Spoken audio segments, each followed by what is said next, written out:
Welcome to Chapter 13 of the Wealth Management Essentials course. In this chapter, we're going to be talking about retirement planning and the process around that. There are 5 different learning objectives that we will go over. We'll talk about planning for financial security and retirement income needs analysis, tax minimization strategies, and questions to consider when advising clients on the retirement planning process. So first off, we're going to look at the retirement planning process. Step number 1 is to determine the retirement objective. So this could be when does the client want to retire, and maybe how much money would they need to retire, or how much money would they need per month to live off of. Number 2, determine the current financial status, so what they currently own and owe, where they're currently at. 3, estimate total retirement income sources and needs. Quite often clients don't actually know how much they would need in retirement, so there are ways to estimate that or try to figure that out. And step 4, establish an investment plan to meet the client's retirement needs. And 5, monitor and evaluate the progress to the plan. And just a fun fact, half of all Canadians getting close to retirement do not have a retirement plan. And it is basically shown through studies that clients do feel much more comfortable about retirement once they do have a plan in place. Now, we're going to look at each step individually. So first, determine the retirement objectives. So to do this, you must ask your client certain questions. So number 1, at which age do you wish to retire? This is pretty much a basic for any retirement plan. Quite often a client will have an idea as to when they would like to retire, and so you could use that age. How much income do you wish to have in retirement, and what are your current lifestyle expenses? So again, just trying to figure out how much you might need in retirement. Any desires for travel or large purchases, because this can definitely affect the plan. Where do you want to live? Cost of living in various places are different sometimes. And how will you occupy your free time during retirement? Do you plan to work part-time, spend time with family, or have any hobbies? And this really helps build the goals into the plan and make it more personable. Next is determine current financial status. So what investments does the client currently have? What might their CPP look like? Like how much contributions have they put towards CPP? What are they currently saving per month? Any debt? Do they have any health problems? That helps you with longevity. Do they plan to fund their children's post-secondary education? Are they financially responsible for their elderly parents? And so those sort of questions give you a good idea of the current financial situation that the client is in. Next, estimating retirement income sources and needs. So retirement income needs, you want to try to replace their current take-home pay or potentially a percentage of their current income. So 1, they won't need to save for retirement anymore. So you could factor that in, that they won't need that money that they're currently putting towards their investments. And their debt may be paid off before retirement or during retirement, and so you can build that in separately. So once the debt is paid off, that's money they no longer need as a monthly income. And some sources of retirement income might include CPP, old age security, potentially the guaranteed income supplement. Some people might have pension plans, like a defined benefit plan, maybe a defined contribution plan, and then the investments and maybe some rental income. Now, post-retirement expenses. So quite often people feel that they spend less in retirement, and statistically that is true. Some possible decreases in expenses might be clothing, so you don't really need a wardrobe anymore. Dry cleaning, any travel costs, so that can be a big one for some people. Fewer restaurant meals, you're not going out to eat at lunch as much, and you're just spending more time at home, cooking your own meals, that sort of thing. But there is also the potential for higher retirement expenses, and it mainly has to do around health costs. Maybe there's a prescription drug that isn't covered in your plan, and so you need to pay for that. So most people have group health insurance plans through work, and so quite often when they retire, they need to get a personal health insurance plan, and those could be quite expensive. Also, travel costs. Some people prefer or tend to travel a lot more in retirement. And then sometimes people might dine out more for supper and things like that, as opposed to just grabbing something quick for lunch. Next is establishing an investment plan. So how much should they save for retirement? What is the recommended asset allocation? So this could be if someone has a pretty lofty goal, maybe they need to take on some more risk, be more in the markets for better long-term growth. Which accounts are best to save inside, RSP versus TFSA, so that can depend based on the person's plan and situation. And then identify potential estate planning strategies. So these estate planning strategies, it could be something like preserving your TFSAs until later in retirement. It could be implementing an insurance policy for an estate benefit, things like that. And then finally, monitor and evaluate the progress to the plan. So you want to go through the planning steps once per year and determine whether the plan should be modified.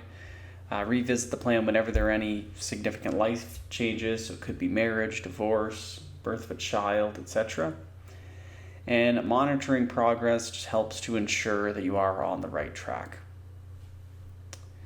Retirement vision. So some clients have many choices about how they would like to move into this new stage of life, into retirement. So some clients of retirement age, they're not ready to retire, so they defer their decision to a later date. Some want to start a business, some want to stop all work at once and just focus on themselves or hobbies or just enjoy their retirement. Some want a graduated retirement that initially includes working part-time, so maybe you just cut back from working full-time to part-time and maybe eventually you cut back altogether. Some want to switch careers and do something related to their skills and interests. There's even been people that maybe retire from a manager job or a COO job or something like that, and they just want to do something stress-free, and they just go work at a local florist shop or something like that. Some also want to give their time to social or charitable causes that they believe in. And then some may also want to try traditional retirement for a while and then decide whether that lifestyle will be a permanent choice. So retirement, it is a lot different than it used to be. Before you had people just retire, they stopped work just at that point, and then they just basically just spent time on their own, maybe time with family and things like that. But nowadays it seems to be more gradual. People need something to do in retirement, so maybe they work part-time or they need to find something to do and they need to have that plan in place before they actually do retire. So goal setting in retirement. It is an exercise that can help clients identify their desires and create strategies to turn them into reality. So you can help your clients prepare mentally for retirement by guiding them through these 6 steps. 1, help your clients set overall goals and plans to achieve in all areas of their life. 2, urge your clients to discuss their goals and plans with those who will share their retirement. 3, ask your clients about the things they have always wanted to do and suggest that they plan to make them happen. 4, encourage them to try new activities, even if they have to venture outside of their comfort zone. And 5, tell your clients to treat all problems or crises as opportunities. And 6, help your clients understand how to create a successful and personalized retirement lifestyle that is right for them. Now, sometimes when creating a financial plan, you may need to implement some strategies for lifelong income to help counteract that longevity risk.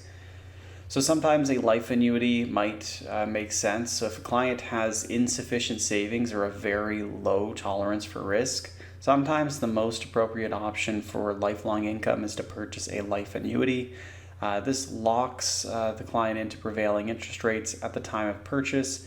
In its simplest form, the client invests a lump sum of capital and receives an annual payment for life.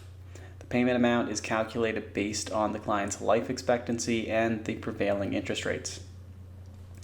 Sometimes a combination of life annuities and investment portfolios makes a lot of sense too. So if the client has sufficient savings and a low tolerance for risk, a combination of a life annuity and an investment portfolio may be suitable. And when a client only has that investment portfolio, that could make sense if they have an abundance of savings and an appropriate risk profile, and investment portfolio with that optimal mix that can generate lifelong income and that they're comfortable with. So in this case, no life annuity is required. There are also some tax minimization strategies. So one is just a tax efficient portfolio, mainly with non-registered accounts. So if you have a non-registered account, you want to try and minimize that interest income and foreign dividends, and try to focus on capital gains and maybe more Canadian or eligible dividends. Tax loss selling, it's realizing the capital losses on investments to offset realized capital gains from other investments. You have minimize lifetime tax liability just through planning and maybe drawing out your RSPs and RIFs over time rather than sort of deferring them until later in retirement. There's also different credits that can be transferred to a spouse. You can have RIF withdrawals instead of RSP withdrawals. Helps you with that pension income tax splitting, pension income tax credit, also lower withholding tax on the RIF. Charitable donations, pension splitting, share CPP, spousal RSP, etc. All these are just pretty good tax minimization strategies to consider. There are also some other questions to consider during retirement planning. So one is how much cash flow is needed in retirement. And as I mentioned, this can be something that is difficult to try and figure out. Usually what we do is we look at someone's take-home pay from work. So this would be what they're used to getting on average every month from work or just from employment. And then you deduct what they're currently saving in their investments every month, because that's something they won't need to do in retirement. And then finally, if they do have any debt, you can sort of build that into the plan separately, because once that debt is gone, then that's more money that they wouldn't need for just the regular lifestyle expenses. Another question is what sources of income will be available in retirement? Can the client adjust to their desired lifestyle? Can they delay retirement, save more? Or are they willing to take on more risk for better growth? So that helps you implement strategies that help improve the plan. Is the retirement income from a pension or annuity indexed with inflation? How will any shortfalls be made up? Does the client have RSP or TFSA room? What income splitting strategies can be used to reduce taxes? So you can see there are a lot of different questions to consider when doing a retirement plan. And really you just want to try and figure out different ways to minimize tax, maximize not only retirement income and retirement spending, but also you want to try and maximize legacy and estate benefits as well. And so those are all the main points in Chapter 13. I will see you all in Chapter 14.